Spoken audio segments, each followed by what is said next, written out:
Okay, this video will be different, though I don't think it will be shorter. Won't have any editing. I'll just record it and post it as it is. Also, there's not much planning on what to say. I know what I want to say. I hope I can say it in a way that makes sense. So these last couple of days have been very sad. The assassination of Charlie Kirk is all over the media, and as it should be.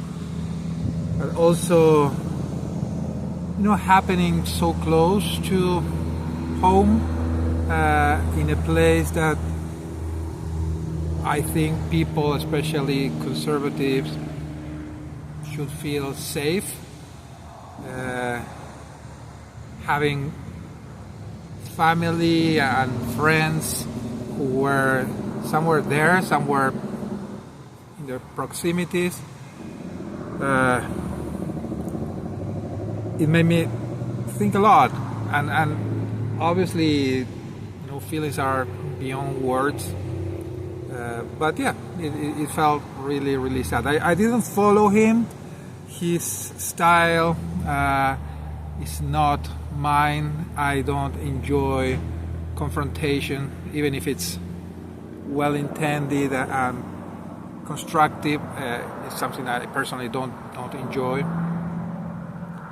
And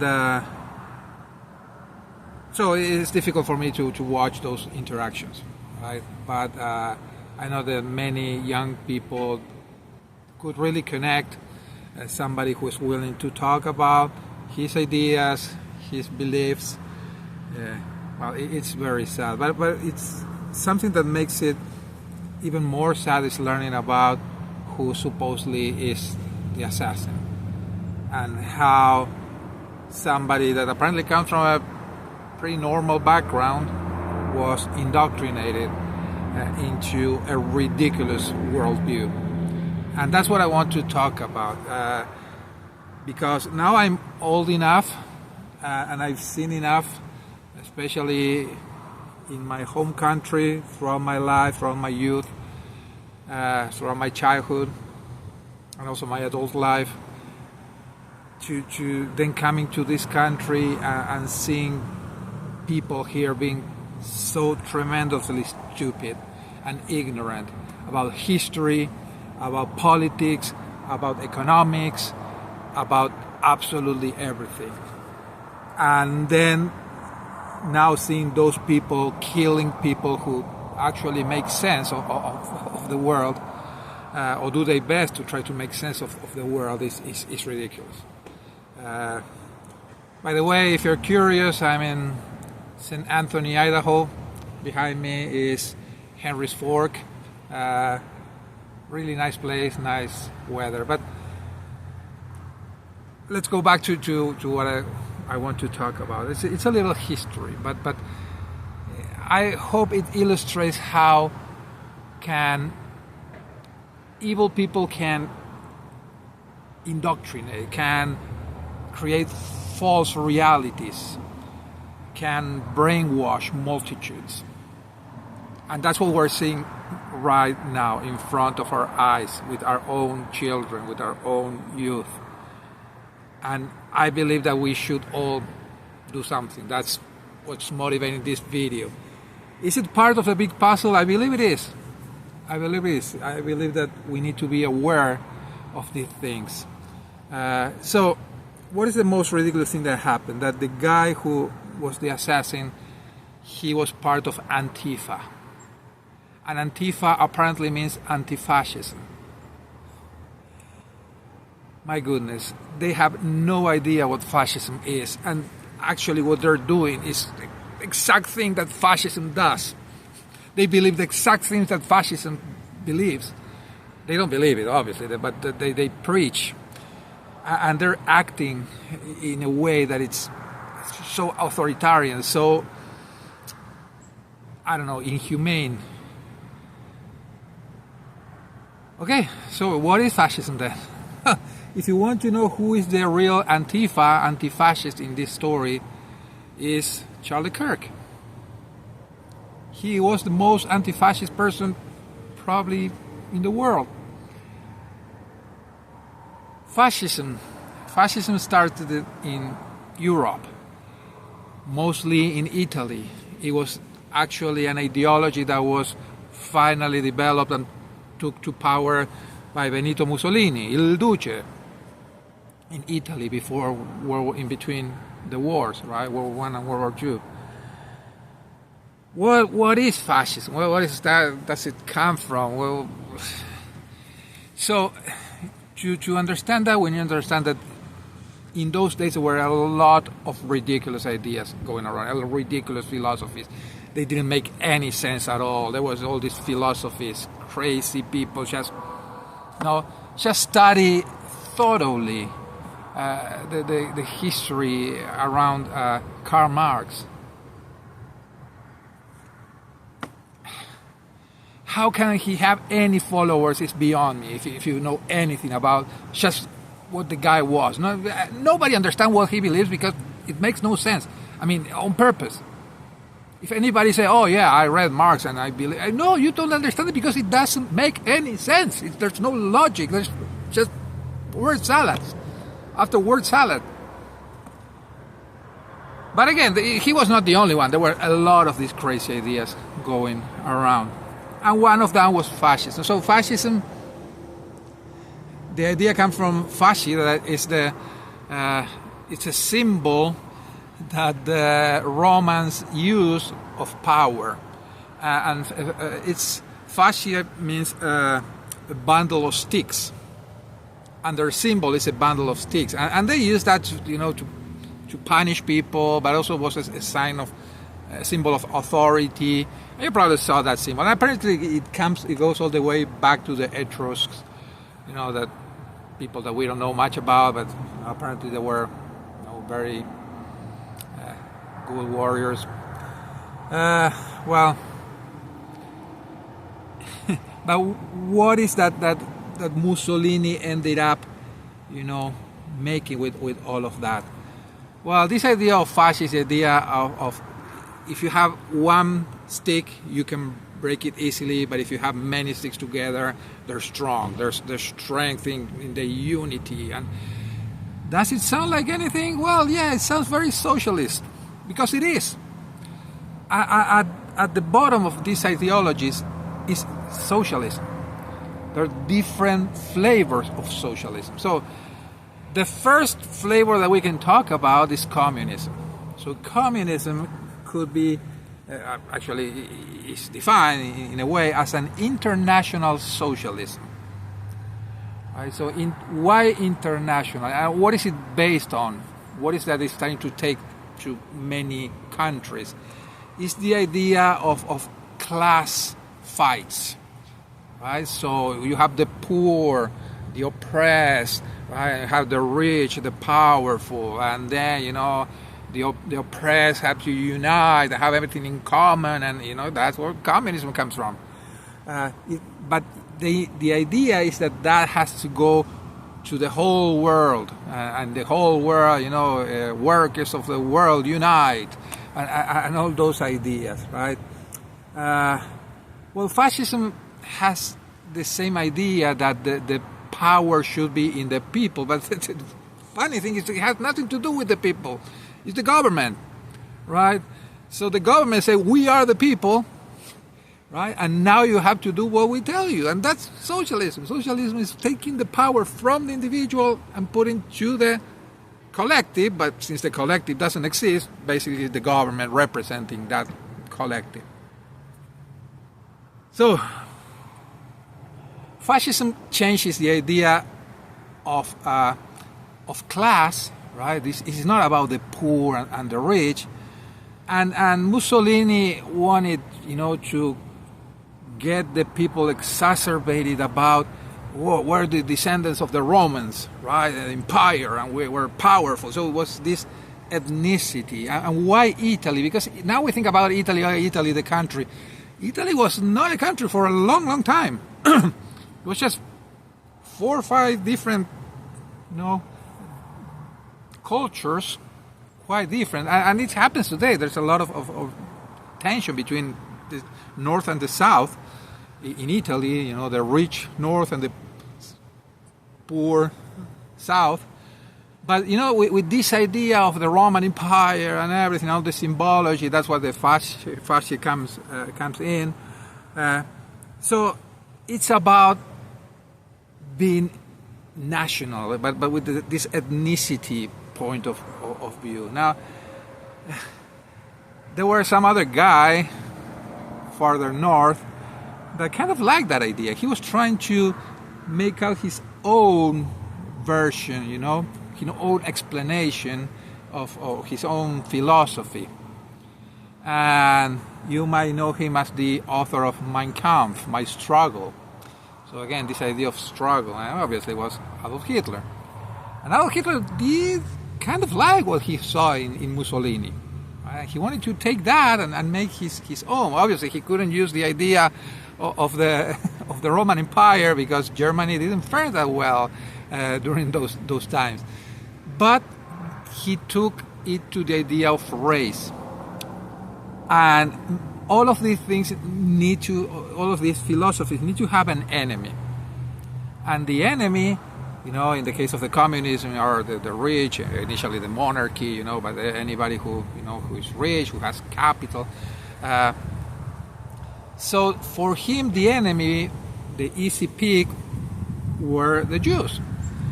And in his rationale, the Jews were behind both capitalism and communism. So he saw both things as something that the Jews were behind, and in his crazy mind, well, I don't know, crazy is the word, but in his ideology, the Jews would exacerbate the capitalism to a breaking point, and that would turn the society into a communist through a revolution, right? So the Jews were actually taking advantage of both and kind of making everything difficult so they could take advantage, depending on which stage the societies were, they would push them towards more and more capitalism until, naturally they would turn into communists because of, the wealth gap or whatever. And but if he has the Jews, he had to have something on. So who are we then? This idea of the pan-German, right? So it's not only the people that live in Germany, but the great Germans. And since he didn't have Romans, he invented this idea of the Aryans that were even bigger than the Romans. Right? So he took that idea of fascism and made it, I would say, even worse, if that's possible. Basically, we're saying how smelly is the crap. Now, they started working together, and with Japan, they became the Axis. Obviously, socialism doesn't work. It doesn't work as communism, it doesn't work as fascism, it doesn't work as Nazism. Nazism, National Socialism, it's in the name. He's telling you. So he believed that Nazism would be, and they actually call it the third position, because it's not capitalism, it's not with the Jews, and it's not communism, it's not with the Jews. So it's something, different. To be honest, it's a different flavor of socialism. They're very close cousins with the communists, and that's why they hate each other, because none of those work. But with this idea of being superior, the Nazis said, okay, then we kind of own this planet. Right? We should have to take it. At least we own Europe. Obviously, the economy was failing terribly, so nothing worked. All the plans, all these socialist plans that Hitler implemented, they all failed. People were in poverty. But they felt like they were superior, so okay, we're going to go and take what is ours. Well, the rest is history. You know about it, no? So they agree with their cousins. Okay, let's split Poland, right? Obviously, that was not Hitler's plan, because socialism is always about lying as well. So there's a wasp here, so I might need to run. But they took half of Poland. The Soviet Union took the other half, but then Hitler did what he always intended. That was basically get to Ukraine and get to the Caucasus to get the oil that he didn't have in Germany, and to get the breadbasket of Ukraine, and basically enslave these stupid communists, right? So they will work for the superior rate. He was not intended to kill them, he just wanted them to be forced to work and produce for Germany, and Germany would be the industrial center. But they didn't have the resources to feed even their own people. So that was his plan. He called it, I can't remember the word in German, but the Lebensraum, something like that. So the living space. They needed more living space, and that was basically taken. And the attack towards France, and even they thought about taking the whole of Europe, was just to stop people from messing from their plan. Their plan was always going against, the communists on that side. Well, it didn't work, obviously. But that's where our current problem starts.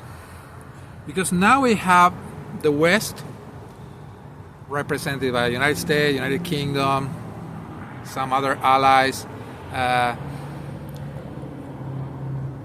against, and the communists against the Nazis. So, to simplify, one of the things that socialism does is abuses or changes the meanings of words. And it's very powerful. And that's why you need to be aware of those things. We all need to. But, so they start calling the Italians and the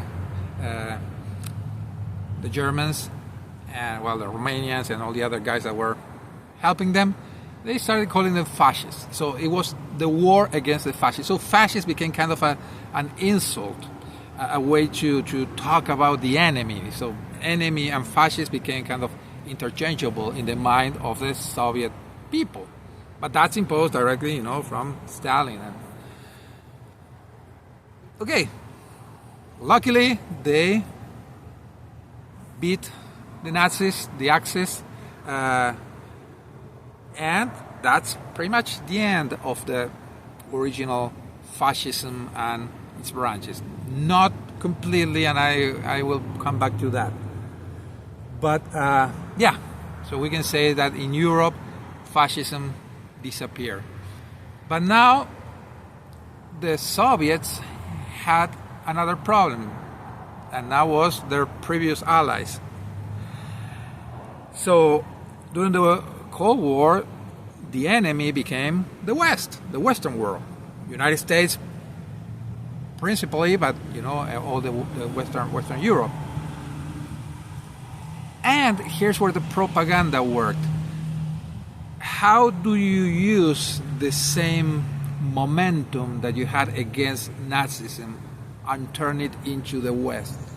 What they did is they started calling the United States, United Kingdom, Western Europe as fascist.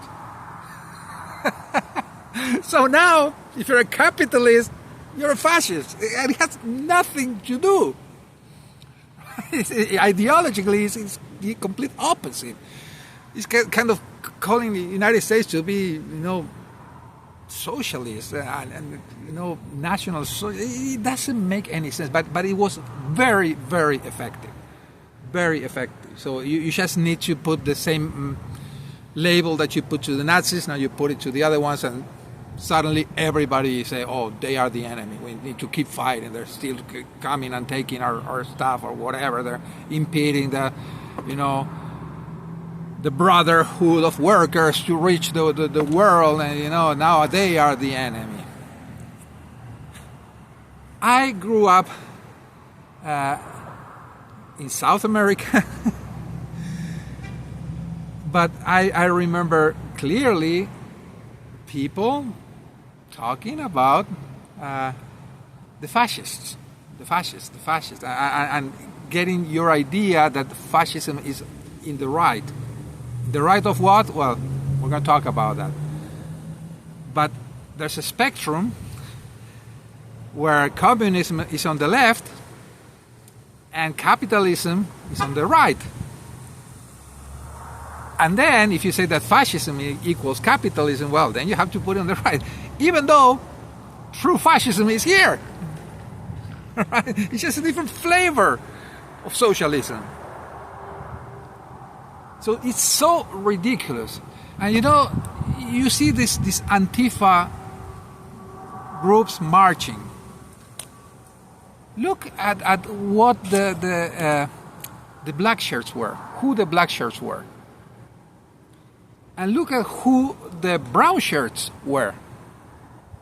And how they were related to fascism and to Nazism.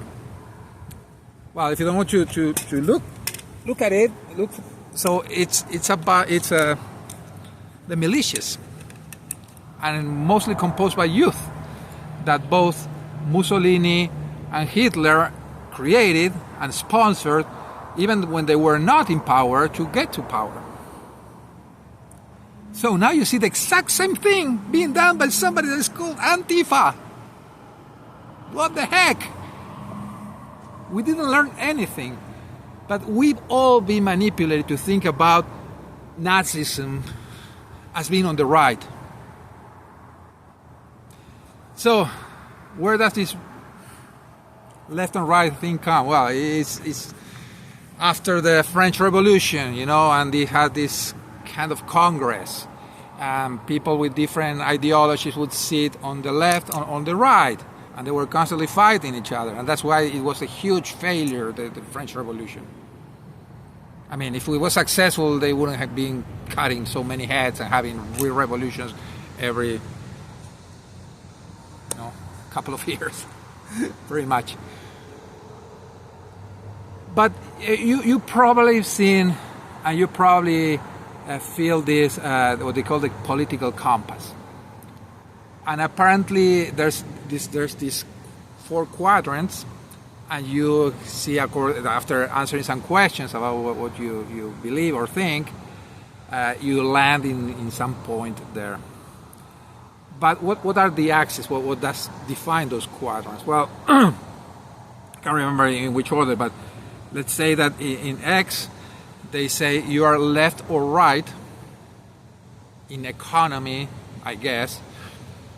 And then on the y-axis, you have authoritarian, or I think they call it libertarian.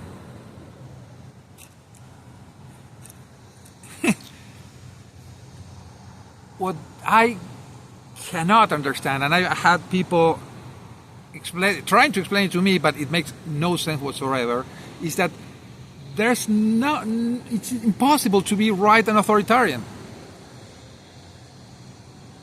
Economically right and authoritarian, they're impossible. And I explain you why. And on the other hand, it's impossible to be libertarian and left. Why? Because free markets are about freedom. You make your decision. Nobody's forcing you to do nothing. You just agree the price with somebody else. That's the base of capitalism. Free market. The right is, economically, is all about small government. As small as possible. So you can only be true free market if you're true libertarian. Is it possible? Well, it's very, very difficult. Very difficult for a number of reasons that we can discuss some other time. But it's impossible to have a big government that decides everything, an authoritarian government, and have free markets. It can't happen. I mean, physically, it can't happen. On the other hand, left has to be authoritarian. You can't have socialism without having a government, strong government that makes all the decisions in the economy, because they actually are the economy. They own the means of production. So how can you be libertarian left? It's impossible by definition. So those 4 quadrants, they don't really exist, because those 2 axes are just one. They're completely correlated. You can say, okay, I am libertarian, right, or authoritarian left. And that's it. Could you have some places where things are so complicated that it hasn't collapsed to one of those 2? Yes. But that's an unstable equilibrium. Given enough time, you fall somewhere in that. You're either left, authoritarian, and the government makes the decisions and you obey. Everybody in society delegates everything to the government. Or you're a libertarian, right. It's about people. It's about people making decisions and taking ownership of the consequences. So, if you get anything from this video, please read a little history. A little. I'm not an expert. I'm just curious. And you know, since I lived through some of those years, and mostly from not living in either part, you know, not the first or second world, but in the third world, I got a glimpse. Now, let me finish with this. I mentioned that fascism and Nazism collapsed after World War II. Not really. And there was another admirer of Mussolini, that he was not living in the north of Europe, he was living in the south of South America, and that was Juan Domingo Perón. And Perón created his own flavor of crap, of socialism. And he called it Peronism. Well, he didn't call it Peronism, because that's kind of the nickname. He called it justicialism. Why? Because it's socialism and justice. Sounds familiar? Social justice? Have you heard that? It's been tried. It's been awful. It destroyed Argentina. Anything that socialism touches gets immediately worse. It's not about if socialism will collapse. It's when. And the process is always the same. Socialism always works at the beginning, when they have wealth created by capitalism. Yeah, Perón, you know, he gave soccer balls to children and sewing machines to women, and 6 generations later people love him for that. Did Perón have a factory and he decided to give his wealth? Obviously not. He just stole that for people who produced it to give it to the poor. And interestingly enough, in Perón's vision, it was not about race, it was not about ethnicity, it was a fascism that took the class struggle from communism but kept it local, kept it national. So Perón was never about exporting his system to anywhere. But I lived under Peronism, and it's still alive, right?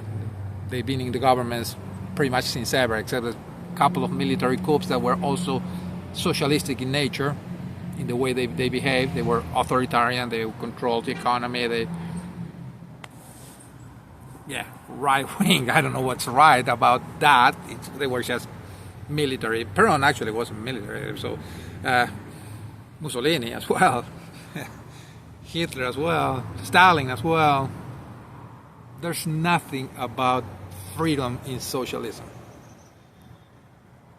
And it kills whatever it touches. And now it started killing people in the United States physically.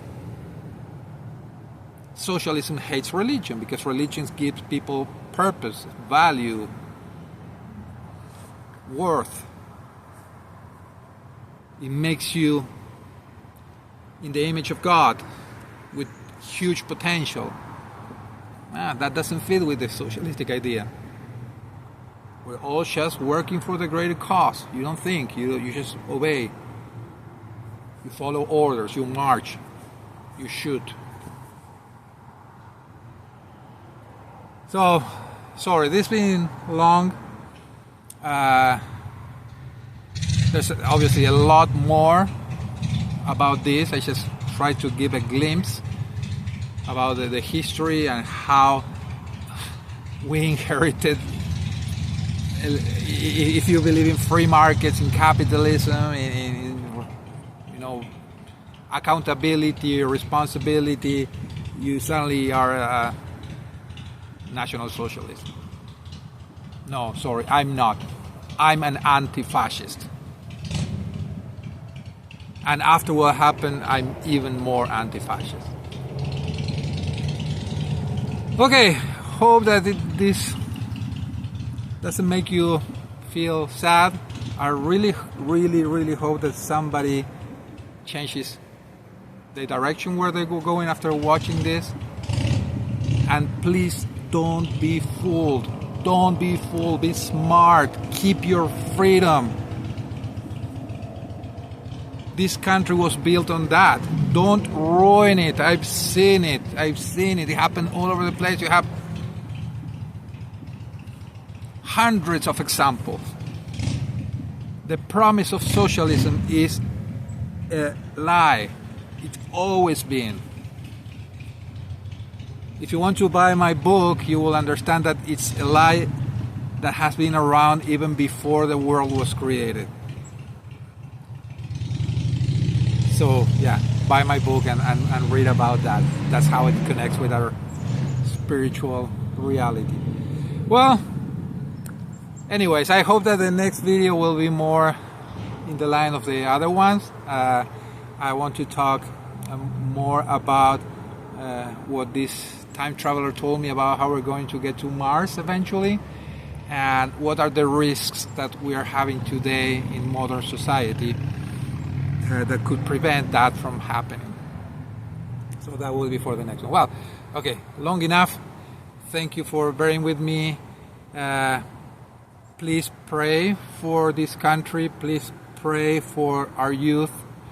Please pray, obviously, for the people who are directly affected by this, for Charlie's wife, children, parents, friends, followers. Well, sometimes when we talk about Christ, we use the analogy of the seed that has to be planted, right? I will not compare Charlie to Jesus, but many people that give their lives actually, like Jesus said, there's no greater love than somebody that gives his life for his friends. And I think that he did that. And I hope that something grows from that inside of us, inside of everyone. It's an alert. That kid that killed him could be anybody around us, could be in our own families. So maybe we need to pay more attention to what's going on around us. Okay, thank you again. See you in the next one. Bye.